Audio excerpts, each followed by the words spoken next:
So today we're gonna dive into a subject I didn't know was actually called social selling, but Herman, who answers guest, when I met him, I think it was over the summer. I can't actually 100% remember. He introduced me to this, and I thought this was really interesting. It's principle something we all do, but we maybe not very aware about what we're doing. And actually, all leaders are doing this. Definitely in today's world, where we want to be authorities, we want to influence decision makers. We might want people to buy into our brands. They could be your employees, suppliers, whatever it is. But also, it can be very, very powerful when you want to grow your business or raise investment, whatever it is. So I thought it would be really interesting to get Herman on the program. He could tell about his own background in a moment, because this is one of the things he has spent quite a big part of his career on, actually finding out how can you actually do social selling and how can you actually make it work and generate it into, in the end of the day, we all need sales or investment to run our businesses. So with that said, welcome to the show, Herman. It's a great pleasure to have you here. It's an honor to be here, Michael. Thank you for the invitation.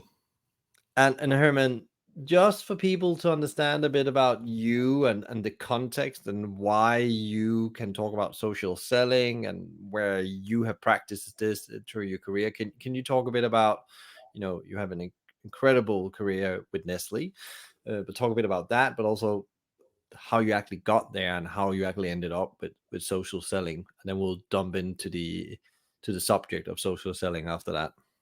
Sure. Yeah, you're absolutely right. I spent the last 17 years of my life with the fantastic company Nestle. I've always worked in the business to business part of the Nestle company. It's called Nestle Professional. And Nestle Professional basically targets their business at the out of home market. So think about restaurants, think about catering companies, but also think about B&I, business and industry.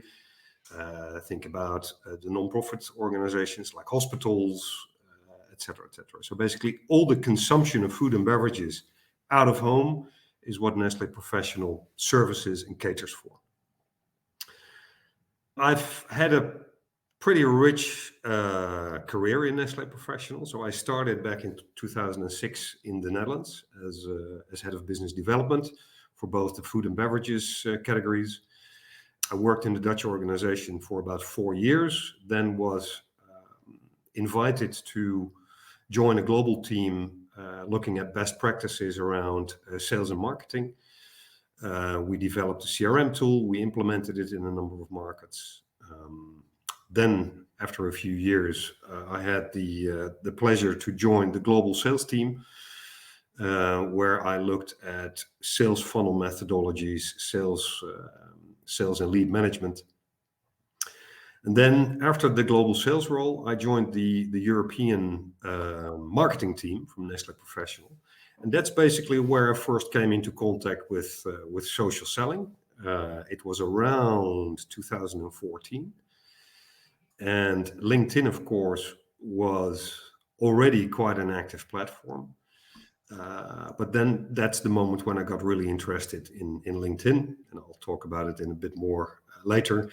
But just to finish my career and my background in Nestle. And then in 2016, I joined my last role as a global as a global change lead, where I basically joined all the experiences that I built up over the years before into a role being the change management lead of a large program around what at the time we called customer lifecycle management. I will not go into too much detail there, but it basically covers the entire business, sales, marketing, service, and how we could become more customer centric rather than product centric. So that's an incredible journey and a lot of sales and marketing, and I think it'd be really good now because, as you said yourself, social selling it's a big enough subject in itself. Like, so let's dive into what is actually social selling, and what is good and what is bad looking like in principle. Okay, so social selling ultimately is all about building meaningful relationships using social media. So social selling is not, for example, using social media as a new channel for spamming people. Hmm. Social selling does not, from a sales perspective, it does not replace one-on-one relationship building, a personal relationship building, I should say. It doesn't replace email and phone contact, for example. I've had many questions in the past of people basically, saying, yeah, but if we start with social selling, then, you know, I will not have any time left to have personal conversation. Obviously, it's not the idea behind social selling is definitely not to replace what a salesperson is already doing today, and that is building relationships in general. So basically, if you look at social selling and if you look at the past and why social selling is becoming so important, in my view, in the past, sellers would know a lot about the products that they were selling, and the buyers would, in general, know less about the products than the salesperson. Sales was also, like I said earlier, it's about one-on-one relationship building. Now, because of the pressures on companies, because of, let's say, the need to establish higher productivity, that core objective of sales, if you will, has gone to the background. A salesperson, if you look at research that companies like McKinsey and Gartner are doing, if you look at how much time a salesperson these days spends on actual selling, it's surprisingly low. The Hmm. rest of the time is spent on administration, on filling in CRM systems, collecting data, and all the rest of it. All very important things. But sales, and most people who choose to go into sales, go in it for the people part, for the for Yeah. the for the relationship part. So basically, to bring some of that personal relationship building back, that's where social selling kicks in, because you can use, and when I talk about social selling and building meaningful relationship, I mostly refer to LinkedIn, because on LinkedIn in general, LinkedIn in general offers the possibilities to build those relationships where, you can argue about it, but where maybe Facebook, Instagram, YouTube, TikTok, and all the other social media that are important these days are more about broadcasting. Of course, they collect likes and comments and all the rest of it. But LinkedIn is really geared towards, designed and built to build those relationships, both as an individual as well as a company. Because of course, as a company, you can also create a company page to present yourself as a company. And yeah, like I mentioned, social selling allows you to build those relationships, bringing back some of the one-on-one relationship building, but then of course in a digital manner. So yeah, that's basically how I would define social selling. Quite an extensive answer, and why I think social selling is important. But I guess also then it comes back to, again, when you looked at the salesperson, you took us down that journey. It's about that ability to build relationship when you're not able to be one-on-one. Exactly, post pandemic, still it's very hard to get people in a room or meet people, because they found out, like we said now, that sometimes this is just easier, and therefore you don't get the same way of influencing them at the time you had before, maybe in a pre-pandemic world. So I guess, again, where if you can actually share value and influence them when you're not even on a call with them, then it Yeah. starts become quite powerful. Could and you also, I think you gave a very good picture of what bad looks like. It's not spamming. It's not like sending out a lot of messages on social media. But what does good look like? Do you have some example where you can say that's a company that does really well, or an individual, whether they're very, very good at social selling? Yeah, that's I can talk for hours about answering that question. I think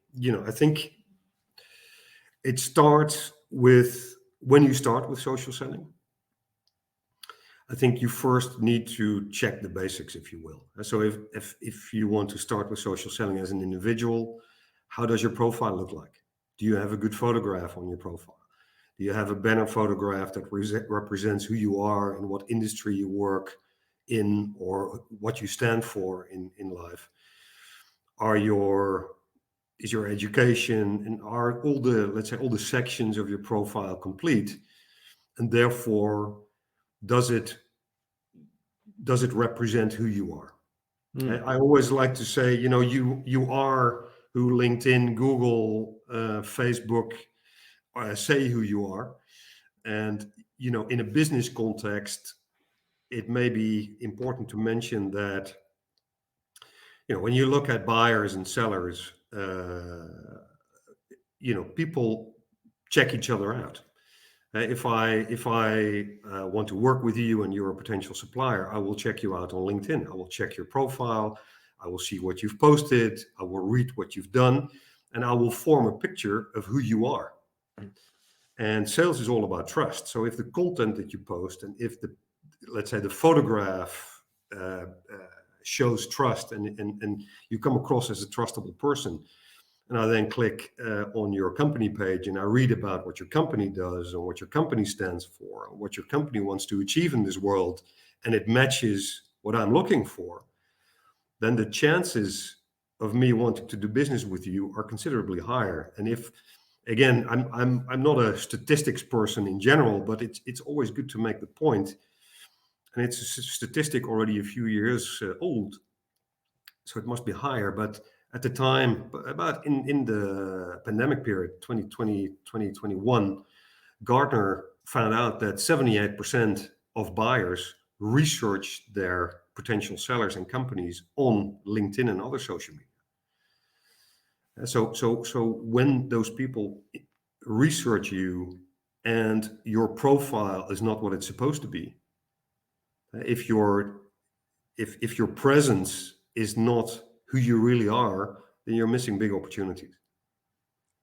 Yeah, and I guess also because like well, I'm thinking when we've been talking, and then I've been going back for this interview, looking at a couple of things. A guy called Daniel Priestley in the UK, talks about the key person of influence, and then there's a Google talk about the 0 moments of truth. Yep, And that's when you put your name in the browser and you Google yourself, what exactly. comes up, and Yeah, exactly the right things that's profiled you want other people to know about you, and exactly exactly. it's that that's gonna draw them all the way to your business, especially as a business leader myself and founder.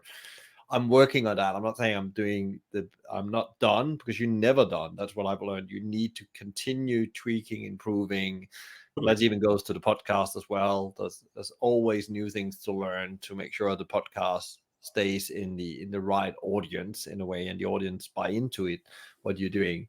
But it's really, really interesting. One of the things, I don't know if you heard about this as well. When I was going back to Daniel Priest's book, he talks about there's a baseline amount of content that you need to create to be Yes. an interesting person to look at. And in 7 hours, he said, you need 7 hours of content. That's the first blocker for being looked at further. And then there is, you need to have a X amount of touch point. You might have a podcast. You maybe have some businesses you're involved in. You maybe have a book. You maybe write articles on LinkedIn. There's something that there has to be more than one touch point that you're doing. And he talks about 11 touch points, which I think is a lot of touch point for people to manage, but that's the ideal. And then there's 4 interaction. I can get hold of you in 4 ways. It's not difficult. I can call you, I can email you, Exactly. I can Yeah. meet you on Zoom, or I can meet you at these events you're doing. Maybe you're doing live events or whatever, or as a company or as an individual. And it's really interesting, actually, the amount of work you need to do, which actually sometimes, I don't know if you've seen that, stops people for doing this. Because when you get past that, I can say that for myself, it's very strong. And it just keeps building like instance rate when you save money into an account. It's just this compound impact of what you put in the early days. No, I think something that I didn't mention when I defined social selling. Social selling is it's not a one-time event. It's not something that once you start, you can expect results overnight, and then you're Mm. done. It's social selling is not a sprint. It's a very long walk in the forest where along the way you meet very interesting people, But of course, to do that long walk, you need good shoes. You need to equip yourself. You need to know where you're going, and then of course the whole journey will be very enjoyable. And what I also, what I also know from the early days. So when I started with the project back in Nestle Professional, I started it in 2015, and at the time there was a bit of pushback. People, and rightfully so at the moment, people thought, but LinkedIn is for CVs. It's what you use if you want to look for a new job, or to advertise yourself that you're available for a new job. It's a Mm. glorified CV database. And it didn't take long for the people around me to understand that because the members of LinkedIn maintain their own data, they maintain their contact details, they maintain the experience, they maintain the industry they work in, et cetera, et cetera. It didn't take long for people around me to understand, hang on, that actually provides humongous advantage for us to be a lot more targeted in our communication. If you go back to the old days of marketing, where you could buy telephone lists and email lists to reach out to the people that you wanted to reach out to, of course, privacy laws and the complexity around response rates. If you would do an email campaign, you would get 1 or 2% response rate. You could be very, very proud of yourself. But at the same time, you had 98, 99% waste. Yeah. So, and again, coming back to the success of sales and also to a certain extent marketing is about building trust. You need to build trust no matter what you do. You need to build trust, and if people trust you, they will buy from you. If people don't trust you as an individual or as a company, they will not buy from you. Yeah. So this one-on-one way was very powerful, and that ultimately allowed me to initiate the program, and allowed me back in 2015 to launch it and to gain the experiences that I've gained over time. So let's say that you have an average. We just stay on LinkedIn because I guess you can use other channels for social selling. But I think in this context where a lot of the audience are leaders, founders of businesses, that probably Yeah, wants to influence both to the consumer somehow, but mostly either peers in the industry or suppliers or investors. I think we stay with LinkedIn today.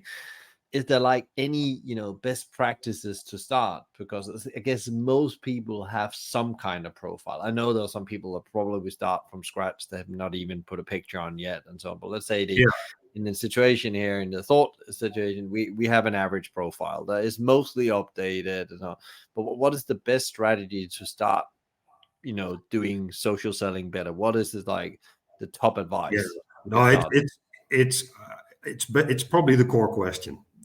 And the core answer is know who your audience is, know who you Mhm. want to talk to, and know on whose radar you want to be.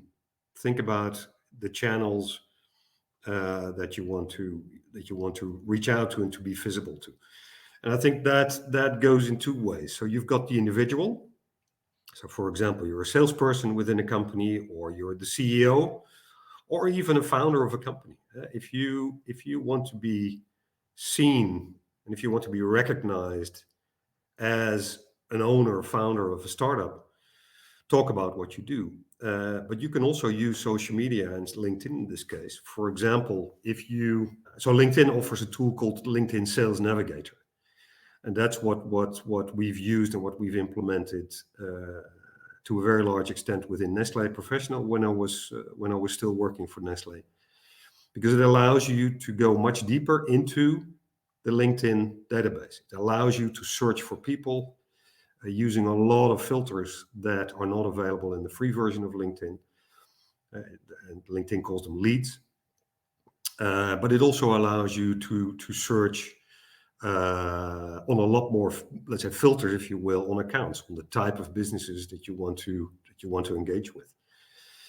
And if you're an investor, you can also use LinkedIn Sales Navigator if you're a founder, you can also use Sales Navigator to search for people who have investor as a keyword in their profile, or in their job profile, or in their description. And it could help you to identify those people that could be interesting for you. It becomes very interesting when, whether it's a prospective customer or an investor, when you have a mutual connection and when you both know the same person. And if you want to, for example, talk to a potential investor and you have a mutual connection, you could ask that mutual connection for an introduction. Mm. And of course, the introduction, the insights that Sales Navigator Sales Navigator will give you, that you have this mutual connection, is by itself already very valuable. But the tool also allows you to then request the introduction through the tool itself. Of course, if you know that person quite well, you can always reach out via email or telephone. But if you don't know that connection too well, you can use another part of the functionality within Sales Navigator called an in-mail, which basically is a message that you can send when you're already connected, but LinkedIn calls it an in-mail when you're not connected. So you can reach out to people through Sales Navigator that you don't have an email address for, that you don't have a mobile number for, but you can still reach out to them, sending them a message. You can add an attachment if you like, and if that's appropriate. But that's a very powerful way to start to build that relationship. Many people send out connection requests, sometimes even blind, without meeting, without talking to each other. And the question is, in some channels and in some industries, that works well. That's okay. It's accepted. But in some countries and in some industries, it's not common practice. Mm. Cold connection requests. So sending an in-mail will then allow you to first introduce yourself in a much better way, in a much more sympathetic way, before you actually force yourself, quote unquote, into the network of the other person. Yeah, and I guess also you will be more top of mind because you put the effort in to Exactly. write. Exactly. That's definitely my own experience when you do it that way, and Exactly. also when people write to you, you think, okay, they actually thought about why they want to connect, and then you might chat about a very specific thing, and then it evolves over time in the chat conversation. But you know all the time as the one that reads out, what is the ultimate outcome you want to achieve? Well, and if you remember, the definition of social selling, it's about building meaningful relations. Hmm. If you send an email to somebody that you read a post from, or that you read an individual post from a person, or a company post about something that the company has done that particular person works for, you can relate to that. You can say, hey, it's very interesting that you've introduced this product, or whatever the activity the company or the person is doing. If you can relate to something that's been published on social media, or in LinkedIn in particular, you actually latch on to something. You start a conversation. You start building that relationship that is so important. I love to work with the team over at BizSimply because they are always striving to get better, 1% better every day. So I had to share this with you because BizSimply have launched a new blogcast which highlights some of their favorite Hospitality Maverick podcast episodes over time. And if you're new or hardcore super fan of the show, this is a perfect opportunity to catch up with some of the standout episodes from our massive back catalog. The BizSimply team has and will be extensively transcribing interesting moments from each episode while providing some new insights on our brilliant guests, the Mavericks. There's already some great write-ups with Mavericks like Chef Chantel Nicholson and the co-founder of Singerman's Community of Businesses, Ari Weinswine. Find them at bizsimply.com/blog and click blogcast on the right side menu. Enjoy. Yeah, so I guess for the audience here, it's like really, There could be some people that needs to sell something. It could also be they need to find key people to their organization they want to influence. We can Yep. talk about investors. It could be that you want to be seen by industry peers or industry organization because you want to come and speak at their events. So you want Yep. them to make feel comfortable that when you come to that event, you are a competent leader that can really talk about the things that they want you to talk about.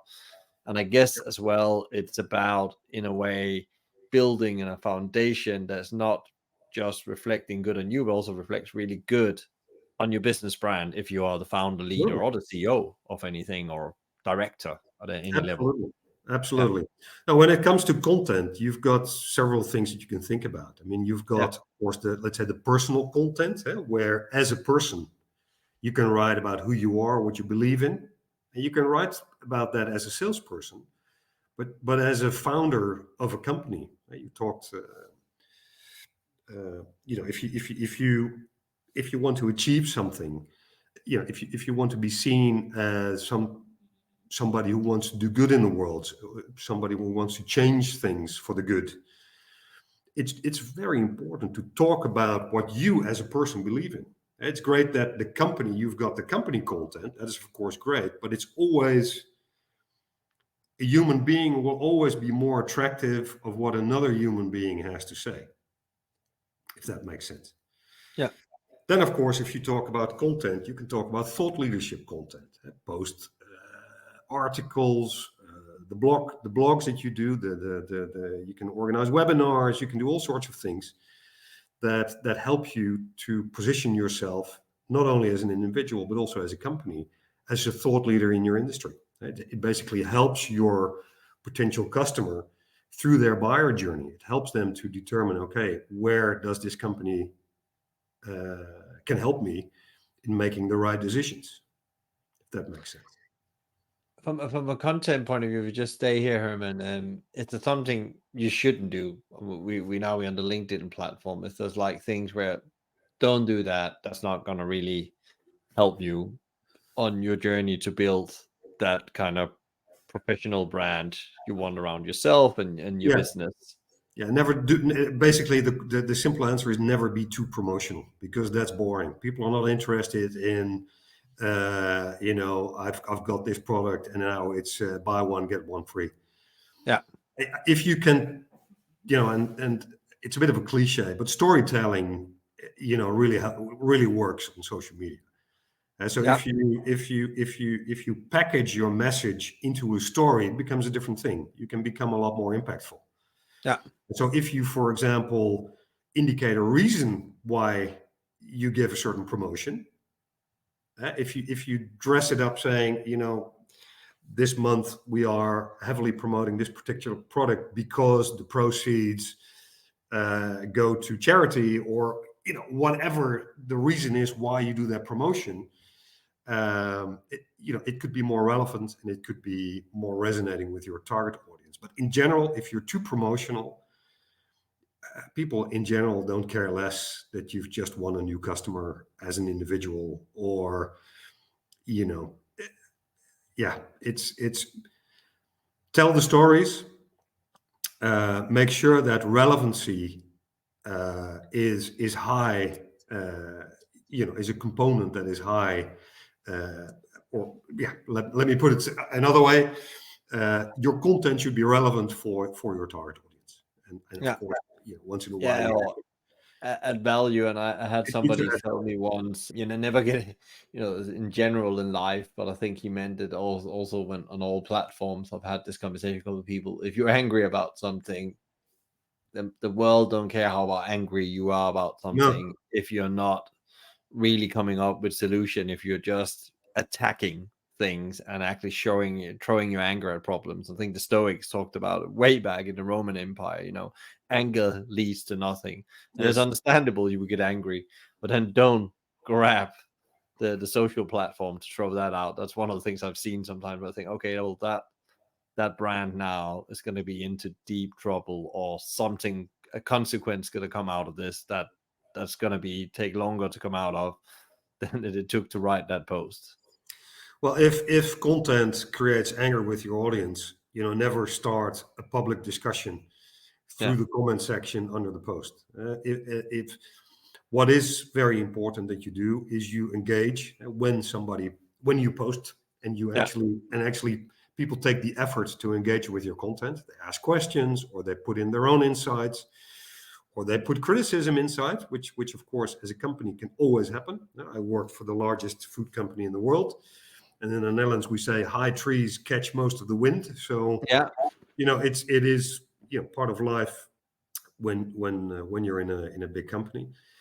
um, and always take comments and always take feedback and engagement seriously. And if comments are critical, or if they're negative, or something like that, always respond, but not necessarily publicly. Send a direct message, either through the same platform, but always take the content seriously. At the same time, if people give you a compliment, thank them for it.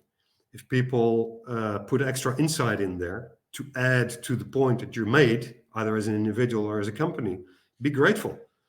Yeah. And make sure that you engage with that, because we've talked about content areas, and there are a few more that I can describe. But comments, either as an individual or as a company, comments are also content. They also allow you to show who you are and to build trust and build relationships. Does it make sense?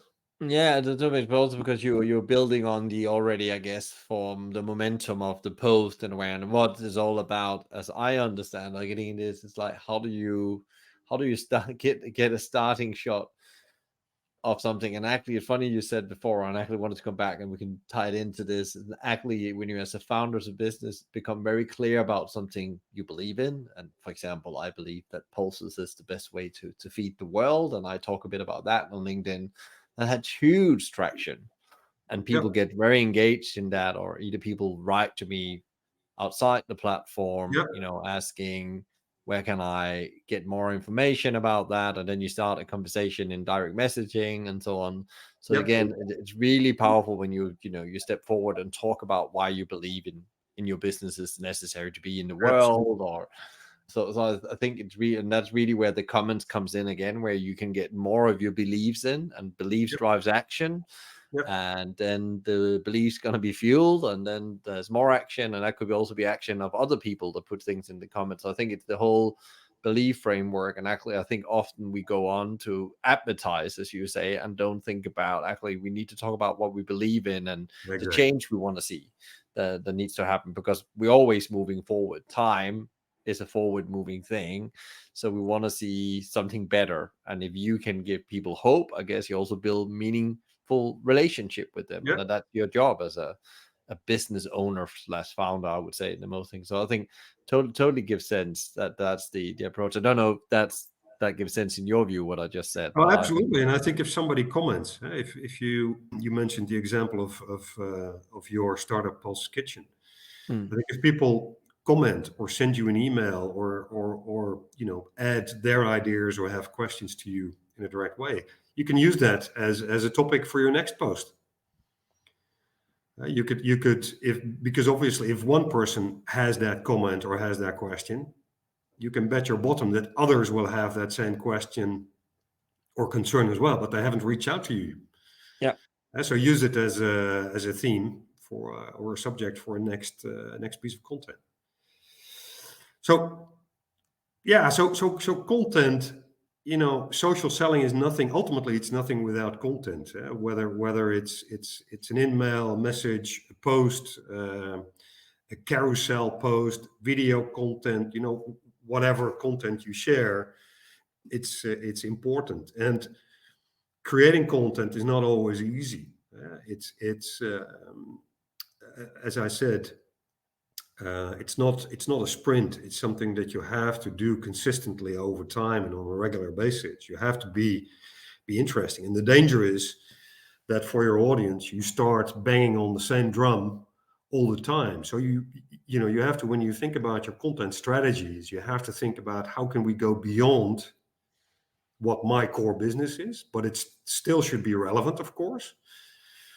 And a way there could be to use keywords, uh, for example, in LinkedIn, but also use Google Alerts, where based on specific search terms, Google presents to you articles and content that have been published on other media that you can then either curate or share one-on-one through social media, through in our case then LinkedIn, through your company page or through your individual,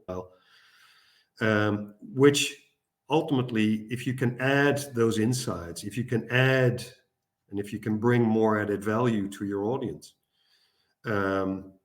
that's how, let's say, third-party content can really help to make your point, to create more awareness for the subjects that you think are interesting.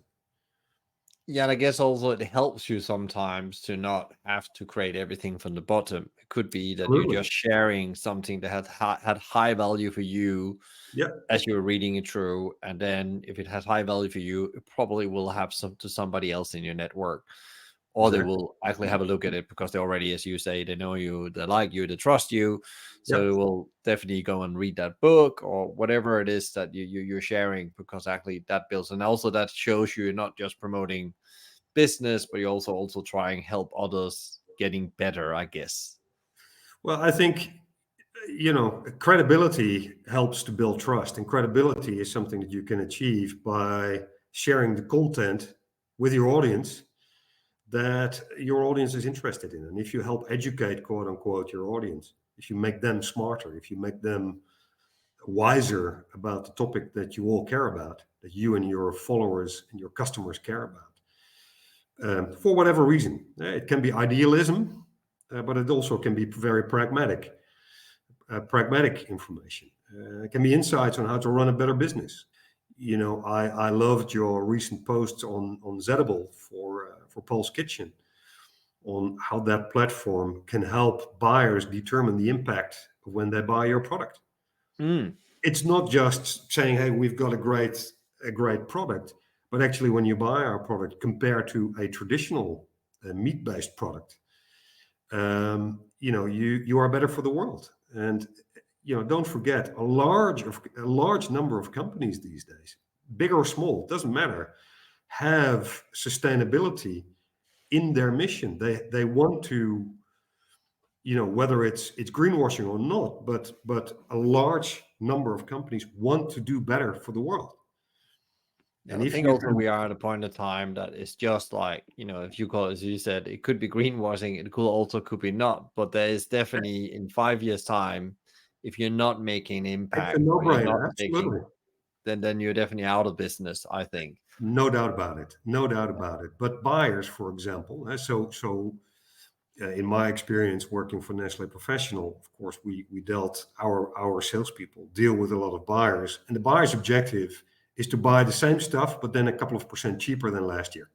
Mm, yeah. That's in general the objective, and of course I'm simplifying it hugely, but that's one of the big benefits of social selling is that it allows you to identify as a salesperson or as a founder or whatever, but it allows you to identify other people outside the buyer's network that could be relevant. One of the great examples that I can talk about, not in too much detail, of course, is from one of our markets who wanted to close a contract with a large catering company. And of course, a catering company buy a lot of, they buy a lot of food and beverage products, and their buyers, have the target to buy the same, but then for less money. And this team decided as a sales and marketing team to collaborate strongly and think about, how can we win this account? How can we make sure that we're not only we will be on the radar of a number of people on this on the radar of a number of people for this company, work in this company, but how can we in a way bypass the purchasing department? And their solution was to involve and approach the marketing director And this marketing director was very, very interested when our colleagues start to talk about the concept of flexitarianism. So, of course, we all know what a vegetarian is and what a vegan person does, but a flexitarian is something that a few years ago was still a relatively new concept, where people, out of principle, don't eat meat, but they replace meat with a plant-based alternative because it tastes good, it tastes well, but also at the same time they do something good for the planet. Now, you can imagine that a large catering company caters for large companies, and those companies, the customers of those company, in turn have their own sustainability objectives. So they want to save energy. They will, I don't know, rather than keep the lights on all night in the offices, they turn them off after 7 p.m. To save electricity, etc., etc. But if as a catering company you can help your customers to be more sustainable by offering the right menu, by replacing meat for plant-based alternatives, by helping the customers to save energy in the kitchen, in all sorts of ways, sort of preparation ways or whatever. If, for example, you place coffee machines that use less energy, if you can all make that visible and transparent for the buyer, you will be more relevant. And again, that's where social selling kicks in again. If you can talk about the buying motives to your audience and they are relevant and they are, they help them look good internally, if they would work with you, that is where you want to go. If you can help a buyer look good by providing them the right insights, why that particular company should work with you, that's when you win. Yeah, it's really interesting. I had an old boss of mine once said, Michael, your job is to get other people promoted.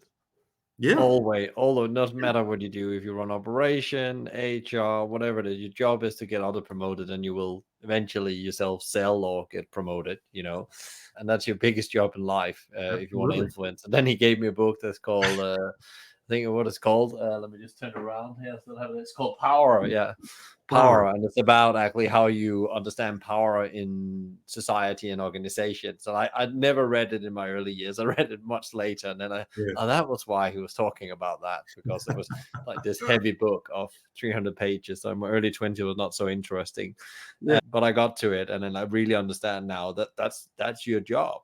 There's always you can always help somebody, and they will come back and help you. So But you have to know. there was a really good example you gave, Herman, about, because that's really a great result. You win an account because you work together, you influence the right stakeholders. Yeah. But how should I measure success at this? Because it's a bit, I know for myself, I Yeah. don't know if I'm winning or losing sometimes, but how do you measure success? What Yeah. did you? No, it's a good question, and I think you can apply a number of KPIs or whatever you want to call them, and of course, if you want to look at potentially vanity metrics, vanity KPIs, but if you look at likes and comments and shares, these are very important. So they basically reconfirm the value and the relevancy of your content. But you can have 5 million followers, but if you don't sell anything, what ultimately is the point? So ultimately, it needs to be, again, when we talk about social selling, it needs to be about selling.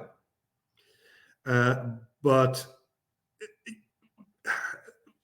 how do you do that? So basically, when you talk about selling, it's not just a salesperson that should be at it. It should be marketing that's involved. You can imagine HR playing a certain role. I haven't talked about the organizational type of content that you can share, and where you let employees talk about how great your company is, what their experience is. Give the company, literally give them a face. Absolutely critical. But if you ultimately, if you want to measure success, it's about the number of leads and opportunities that you've been able to generate out of using the social media as a channel to reach out to your customers and prospects.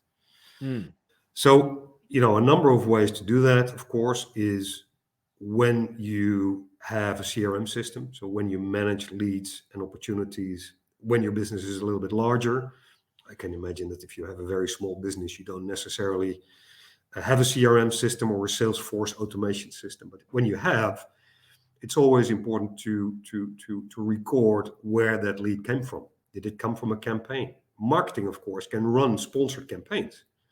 And social selling is not necessarily always about organic content. It's also about sponsored campaigns. And you can run a sponsored campaign sharing a white paper on trends and insights that people can download. And if people download it and they can ask for more information, that can, of course, generate leads. And those leads can, of course, turn into opportunities, and opportunities can turn into business with a certain value. So ultimately, it's important to record the leads and opportunities that come out of your social selling activities, record them properly in your systems. If you don't have a system, record them in Excel, record them in Word, but record a couple of elements of that lead, of that opportunity, record them somewhere. And of course, once that lead or opportunity has become a deal, and that value of that deal is understood and is clear, then you know what the return on investment is. Ultimately, uh, you want to understand how much value your efforts have brought you. Yeah. Um, I think like just to pitch in myself, I do a bit of tracking of it, but I can definitely right now I know there's a deal that will happen in a business I'm involved in Yeah, because of years of building out the social selling. There's multiple networks that touch into this deal. But the yeah, reason why it didn't take 18 months, maybe 8 months, is the power of consistency as well, and actually not be focusing on the short-term goal, but actually, as you say, looking for those wins, the leads when it comes, the connection when it comes. yeah, And there has been multiple meetings before that I didn't even know leaded to that, but it was all when you start tracking it back, you can see it all started on LinkedIn for some reason, which is yeah, quite. And I was as I was preparing to this, is really the reflection game of the power of that. And then I started tracking back and saw when I connected with that person, then I connected that, then I got involved in that. yeah, Then I ended up sitting next to the CEO at a certain event, which led to we could progress the deal now very, very quickly. So we avoided a lot of buyers that will just wanted yeah, to have the product cheaper and have all yeah, kind of barriers up. That's been super insightful side on the social selling. I just wanted to ask you a couple more questions because we're running out of time, and I yeah, wanted to sure. because also you have this incredible business experience and you're a business leader in your own right. So, what is like your top learning like in the new world we live in, and we talked a bit about before we went online.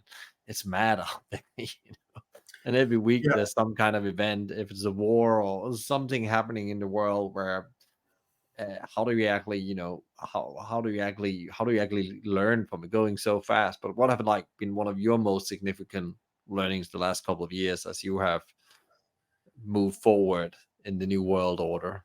yeah. I think it's a in a way it's a tough question because there are so many things. I think on a personal level, uh, certainly what's going on in the world and the instability, you can go crazy. When you look at technology, and of course the topic where we talk about now, social selling, artificial intelligence is something that is will really influence business and also the area of social selling. Think about Chat GPT that you can use to write your Yeah. posts. You can use WordTune to summarize articles, and you can post it directly onto LinkedIn.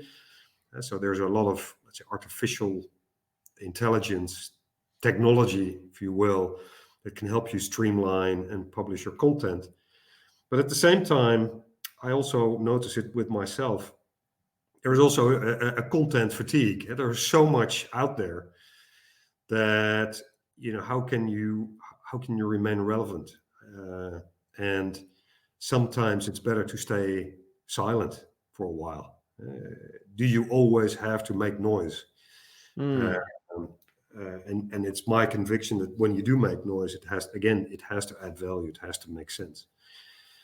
So I think the biggest learning certainly is, and again, when it comes to social selling, is you are who you are, or you are what basically LinkedIn and Google and Facebook and Instagram say who you are.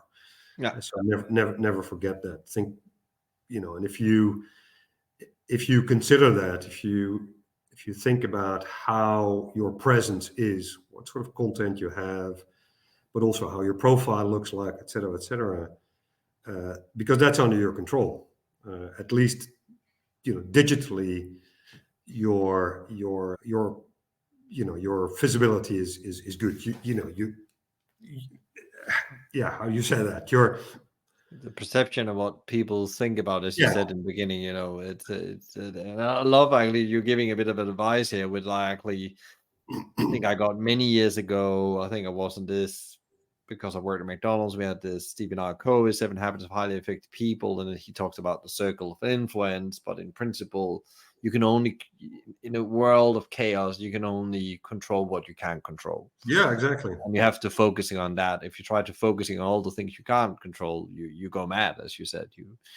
And I think that's a great advice as well, because actually here you can maybe actually influence the agenda of some of the things you might not are happy with. You might be able to change the system Absolutely. slowly, but everybody's small dent matters. So yeah, I thought that was really really good, and I actually like the whole thing with that. Actually, something you're in control of, and I hadn't thought about it in that way. We are actually in control of that in a way. That's not the economy or whatever it is. We can actually share value and try to make other people's life better in principle. Yeah, you're absolutely right. And I think, when you're in a business, whether as an individual or as a company, you always have to do good to the world. Whether it's as a company, whether it is to society or to your employees. Don't forget, large businesses also have a large number of suppliers. All those suppliers have employees that help families. They have an income. Income is used to pay mortgage, et cetera, et cetera. Yeah. So, something I haven't talked about is that I strongly believe in connected organizations. Very often, sales and marketing, for example, they don't necessarily work together. They don't really collaborate. So you have discussions on sales saying to marketing, the leads that you generate are crap, and marketing saying and marketing saying to sales, you don't follow up. We put a lot of money in generating leads, and you don't do anything with it.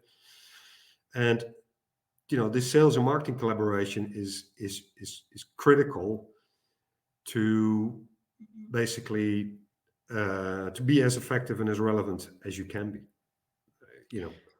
Yeah, I think it's really a good note to end on, because I had this conversation the other day. We are so connected and we forget that sometimes, especially when things get difficult or we're going through challenging time. And I think it's not like the pandemic now, but it feels like it's another big bump right now in a way. And I actually think it's harder now than it was in the pandemic. At least we knew what we were dealing with.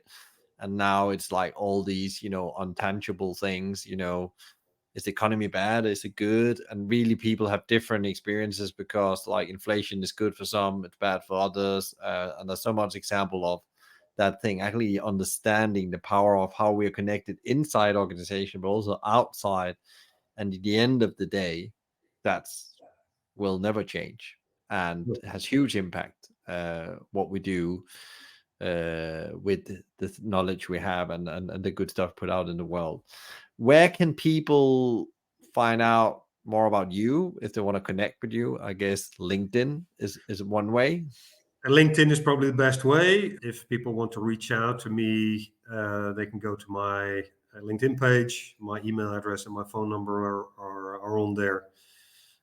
Happy to talk about that, about social selling. and about anything business related, customer lifecycle management, whatever the topic of question is for the person. Yeah. Great. Thank you so much, Herman, for coming on the show, sharing your incredible knowledge about social selling and your business advice as well, the life experience, sending you power and energy. Thank you very much. It was a pleasure.